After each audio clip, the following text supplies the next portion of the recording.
Vadodara today ન્યૂઝમાં આપનું સ્વાગત છે। ગ્વાલિયરના રાજ પરિવારના 9મા પેઢીના રાજા જ્યોતિરાદિત્ય સિંધિયાએ 200 વર્ષ પૌરાણિક પરંપરા નિભાવી કુળદેવીના મંદિર પાસે આવેલા મેદાનમાં વિજયાદશમી દશેરાના દિવસે પવિત્ર સમીના છોડનું પૂજન પુત્ર યુવરાજ મહાન આર્યમનના સાથે કર્યું હતું। સમી પૂજા સમયે સિંધિયા રાજઘરાનાના સભ્ય તેમજ સરદાર અને પ્રજાએ સાથે મળીને કરી હતી। સમી પૂજનમાં સિંધિયા રાજઘરાનાના તમામ સભ્યો અને સરદાર વંશજો પરંપરાગત વેશભૂષા પહેરીને સજ્જ હતા અને રીતિ રિવાજ પ્રમાણે વિજયાદશમી દશેરાના દિવસે પ્રણાલી પ્રમાણે સોનું લૂંટવામાં આવ્યું હતું। મહારાષ્ટ્રીય ક્ષત્રિય સમાજ રાજઘરાનામાં સોનાના પાન લૂંટાવાના એકબીજાને આપવાના એની વર્ષો વર્ષથી પરંપરા ચાલતી આવી છે।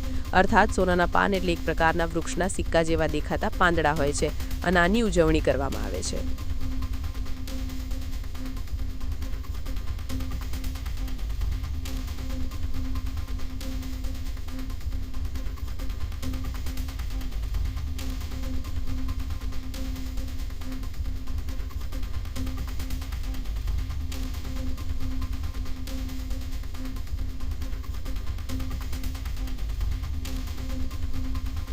ગુજરાતના દરેક શહેર અને ગ્રામ્ય વિસ્તારના કોઈ પણ સમાચાર હોય અને જાહેરાત હોય તો અમારા વડોદરા ટુડે ન્યૂઝ ચેનલના વોટ્સએપ નંબરનો સંપર્ક કરવો।